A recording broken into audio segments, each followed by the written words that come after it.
galera, tudo bem? Aqui com vocês é o professor Rafael Carlos, de Sociologia da plataforma Gonçalves Dias. E hoje eu trago para vocês uma videoaula muito bacana, um tema realmente muito legal, que são as formas de participação política. E para a gente poder entender tudo direitinho dessa aula, eu vou te dar uma dica logo no começo. Pega lá teu caderno, pega a caneta, lápis, marca-texto, tudo o que for necessário para você anotar e deixar em destaque as dicas que eu vou te passar desse conteúdo, que são as formas de participação política. Certinho? Então, olha só, para a gente poder entender tudo direitinho, eu dividi a aula em 5 tópicos. São 5 partes, portanto, nessa nossa aula de Sociologia de hoje. Na primeira parte da aula, eu vou responder para ti a seguinte pergunta: o que é participação política? Na segunda parte, eu vou falar para ti dos diferentes níveis de participação política que são possíveis. Na terceira parte, a gente vai discutir o ideal democrático. Na quarta parte da aula, as estruturas políticas. E para fechar, com chave de ouro, eu vou falar para ti dos regimes autoritários e a participação política nesse modelo de regime de governo. Beleza? Então tá tudo certinho, tudo combinado. Vamos começar com a primeira parte da aula, respondendo a pergunta: afinal de contas, o que é participação política? E eu te respondo. Participação política, basicamente, é a ação de indivíduos e grupos com a finalidade de influenciar o processo político, de participar das questões relacionadas ao poder político. É isso que é participação política. Sempre que existe a possibilidade de influenciar em algum processo da vida política, nós falamos sobre participação política. Conforme o contexto histórico, social e político, a expressão se presta a inúmeras interpretações. Então depende muito da época, depende muito da forma de governo, para a gente poder verificar a possibilidade de existir ou não existir a participação política. E até que ponto ela pode ir também. Por exemplo, a participação política numa monarquia é diferente do que é numa república, ok? Então, por isso que a gente tem que analisar o contexto, tanto histórico quanto social e político também. O conceito de participação política tem seu significado fortemente vinculado à conquista de direitos, à conquista dos direitos de cidadania. Em particular, a extensão dos direitos políticos aos cidadãos adultos. Vou te dar um exemplo. Quando a democracia surgiu, lá por volta do século 6 a.C., lá na antiguidade grega, a democracia permitia apenas que uma pequena parcela dos cidadãos pudessem participar das decisões políticas. Hoje em dia, a democracia já é mais ampla. Naquela época, por exemplo, na antiguidade, as mulheres não tinham direitos políticos. Hoje em dia, elas têm. Então percebe que, de acordo com o contexto, esse tipo de participação ele vai mudando, né? Então é isso que a gente vai analisar nessa aula de hoje também. A questão de como se participa politicamente e o contexto dessa participação em cada regime de governo. A participação política designa uma grande variedade de atividades. Então, o que você faz e você pode dizer assim: ao fazer isso, eu estou participando da vida política da sociedade. Votar. Isso aí todo mundo sabe, né? Sempre que tem ano de eleição, as pessoas falam: exerça sua cidadania, vote nos candidatos, parará. Então, a votação, a eleição, é um exemplo de ação, de atitude que o indivíduo toma e que faz com que ele participe de alguma decisão política.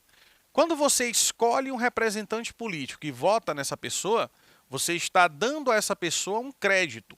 Você está dando um voto de confiança, porque, na sua visão, ela é uma pessoa mais capacitada para governar o seu país, o seu estado, a sua cidade. Então, você está escolhendo, você está elegendo. Quando você elege, você está escolhendo, você está manifestando a sua opinião, você está votando. Votar é um exemplo de participação política. Quando você se candidata a algum cargo eletivo, você também está participando do processo político, tanto quando você vota e também quando você se candidata. Quando você apoia um candidato ou uma agremiação política, você também está participando do processo político. Votar, se candidatar, apoiar, contribuir financeiramente para um partido político ou para uma candidatura, né? Você também vai estar participando. Quando você participa de reuniões ou manifestações, por exemplo, você também está se posicionando politicamente. Então existem muitas maneiras diferentes de nós, cidadãos, participarmos do processo político. Não é só o voto. O voto é uma das formas de participação política, mas tem outras bem variadas, como a gente viu aqui nessa parte da aula, nesse slide sobre participação política. A gente vai analisar um pouco mais no decorrer da aula essas maneiras de participar da vida política, ok? Vamos lá. Níveis de participação política, nosso segundo tópico. E aí, para falar sobre isso, a gente precisa citar um importante intelectual, um pensador italiano chamado Giacomo Sani. Giacomo Sani é o nosso personagem principal aqui desse momento da aula. É um pensador italiano, também foi político, inclusive, e ele definiu 3 níveis básicos de participação política. Então, olha só, segundo esse intelectual italiano chamado Giacomo Sani, existem 3 níveis de participação política. O nível 1 é chamado de presença. Calma que daqui a pouco eu vou te explicar direitinho. É só para você anotar aí o nome de cada nível no seu caderno, tá? Então coloca aí, ó, nível 1, tracinho, presença. Nível 2, ativação. E nível 3, decisão. Presença, ativação e decisão. São os 3 níveis de participação política segundo o Giacomo Sani. Anotou? Agora eu vou te explicar o que é cada um desses 3, ok? Preste atenção. O primeiro nível de participação política se chama presença. Por quê? Porque nesse nível a gente está tratando da forma menos intensa que existe de participação, pois engloba comportamentos que são tipicamente passivos. Por exemplo, quando você participa de reuniões de orçamento participativo da prefeitura e da sua cidade. Quando você está lá participando, isso é uma postura que ainda é passiva. Você está ali na reunião somente, está ouvindo, certo? Ou então, ações que são meramente receptivas. Como, por exemplo, quando você está exposto a mensagens ou propagandas políticas. Quando é ano de eleição e passa propaganda lá na TV, ou então você escuta no rádio, e aí essa propaganda ali você está assistindo as propostas dos candidatos, né, que estão ali tentando se eleger. Isso aí é uma forma também de participação, só que ela é passiva. Você está só escutando, você está só recebendo a mensagem. É o nível 1, é o nível mais tímido, né, menos intenso de participação política. É quando você está ali recebendo mensagens, participando de reuniões, você está meramente na posição passiva. Você ainda não está agindo propriamente. Você está recebendo as informações, recebendo as mensagens. E aí vamos para o segundo nível. O segundo nível é chamado ativação. Esse nível, chamado ativação, está relacionado com atividades voluntárias que os indivíduos desenvolvem dentro ou fora de uma organização política, podendo abranger a participação em campanhas eleitorais. Então, quando você vai lá no comício, você está lá segurando a bandeira, está apoiando seu candidato, você está agindo, você não está mais na posição só de recepção, de receber a mensagem, mas existe uma ativação do teu comportamento. Você está lá, né, de forma mais ativa, participando da política. A militância partidária, por exemplo, é um exemplo de ativação de um nível um pouco mais profundo de participação política. Além também das participações em manifestações. Quando existe alguma manifestação por alguma causa na sua cidade e você vai lá protestar, você participa, isso é uma atitude ativa, é um comportamento ativo, né? A atitude, obviamente, ela é ativa, porque o nome é atitude, você está agindo. Então não é um comportamento somente passivo. Você não está só recebendo as mensagens, você está também participando de maneira mais contundente, de maneira mais presente, portanto ativa, ok? É diferente do comportamento meramente passivo. E aí vamos para o terceiro nível, que é o nível mais alto de decisão política, de participação política, que é chamado de decisão. Não é à toa que o nome é decisão. Esse nível, chamado decisão, trata-se da situação em que o indivíduo contribui direta ou indiretamente para uma decisão política. Elegendo um representante político, vai delegar poderes àquele que foi eleito, ou se candidatando a um cargo governamental no legislativo ou executivo. A gente sabe que judiciário não tem cargo eletivo, somente o poder executivo e o legislativo.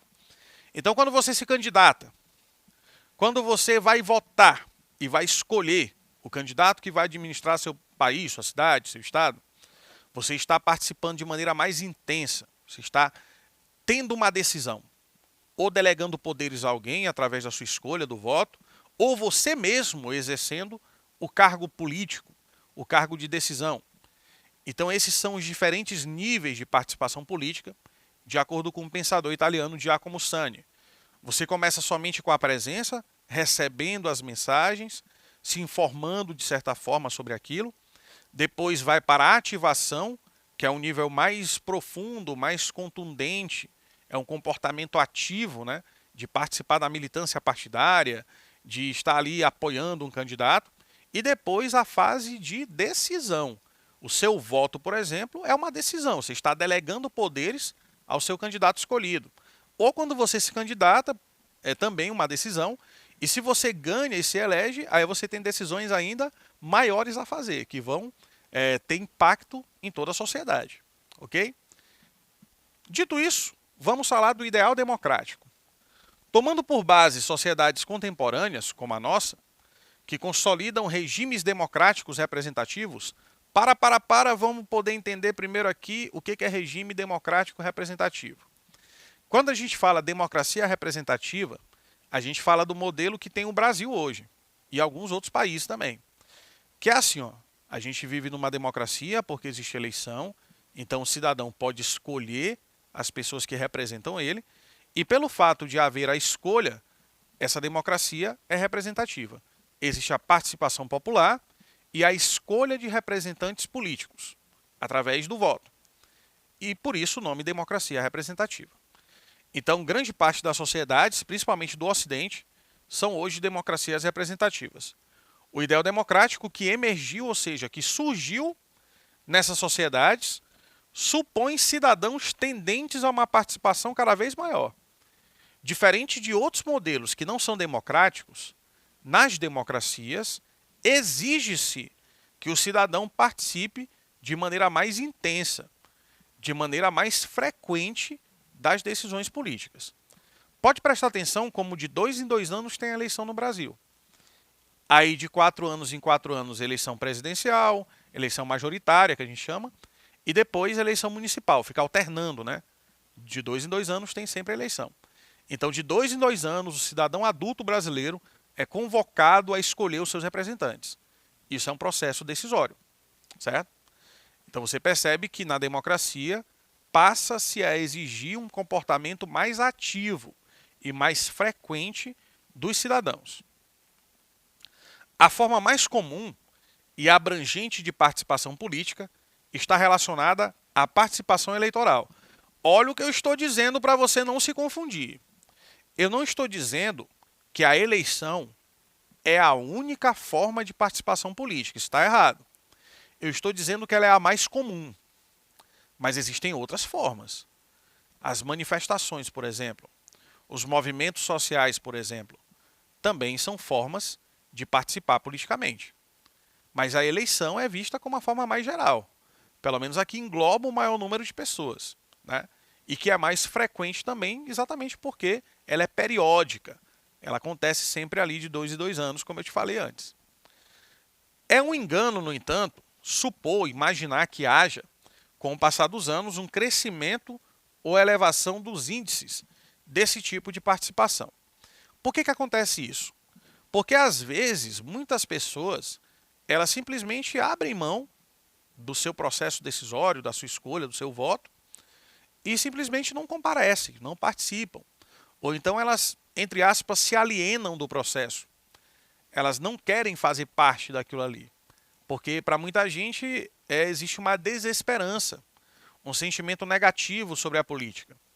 Isso faz com que cada vez mais pessoas se afastem do processo político, né, que é importante na democracia, como eu te falei, porque exige frequentemente que o cidadão se posicione, que ele escolha, que ele vote de forma consciente.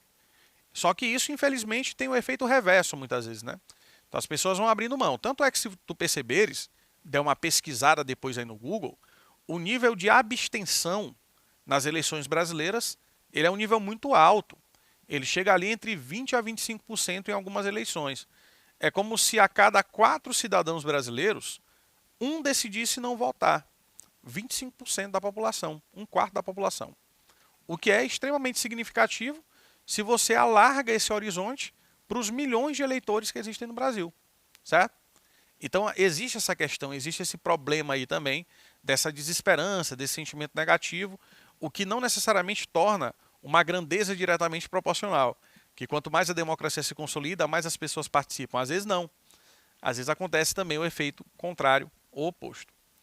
Mesmo em países de longa tradição democrática, o ato de abstenção, como eu te falei ainda há pouco, às vezes atinge índices muito elevados. Em outros casos, quando a participação nos processos eleitorais chega a alcançar altos índices, isso não se traduz em um aumento de outras formas de participação política também. Então existe a abstenção, como eu te falei, né, a ausência, o processo de não ir votar, de escolher não participar. E existe também o fato de que mesmo quando existe uma alta participação, isso não se reflete nos outros campos ali de atuação da vida política. Fica restrito muitas vezes somente ao voto, somente ao momento eleitoral. Estruturas políticas, para a gente já ir encaminhando ali o finalzinho da nossa aula de hoje. A participação política, como foi conceituada, é estritamente dependente da existência das estruturas políticas, que sirvam para fornecer oportunidades e também incentivos aos cidadãos. Nas democracias, que é a nossa realidade aqui no Brasil, nós somos um Estado democrático de direito, as estruturas de participação política, consideradas mais importantes, estão relacionadas com o sufrágio. O que é sufrágio? É voto. Toda vez que você olhar a palavra sufrágio, você já sabe que significa voto. Sufragar significa votar. Então, no Brasil, assim como em grande parte das democracias atuais, o sufrágio é universal, o voto é universal. E os processos eleitorais também são periódicos. Então, isso ajuda a reforçar um pouco mais essas estruturas, né, democráticas, as estruturas do poder político nas democracias. Regimes autoritários, como é que isso que a gente falou nas democracias funciona em regimes que não são democráticos, em regimes que são mais fechados, em ditaduras, né, por exemplo. A inexistência de um regime democrático também é a inexistência de estruturas de participação política. Mas isso não significa que haja uma completa anulação das formas de participação. Então, assim, na ditadura também é possível participar politicamente. Não pelo voto, porque geralmente nas ditaduras não tem eleição. Mas existem maneiras do cidadão se manifestarem. As manifestações que ocorrem, por exemplo, em regimes ditatoriais, é uma forma da população se voltar contra aquele sistema político que está posto, aquele regime político que está colocado naquele momento. Nesse contexto, as formas de participação chamadas de não ortodoxas, ou seja, que não é somente votar, tais como os movimentos sociais, as manifestações, elas costumam assumir um protagonismo, exatamente porque a eleição não existe. Então, como não existe o processo eletivo, as pessoas que se manifestam, elas tendem a se manifestar de outras maneiras. Então, significa dizer que mesmo em regimes autoritários, é possível sim que haja participação política. Mas nas democracias, essa participação é muito mais fluida, ela é muito mais simples, é muito mais evidente, porque a própria estrutura do poder democrático exige essa tomada de postura por parte dos cidadãos. E com isso, jovens, encerramos mais uma aula de Sociologia. Espero que tenha sido boa para vocês e a gente se vê numa próxima aula. Tchau, tchau.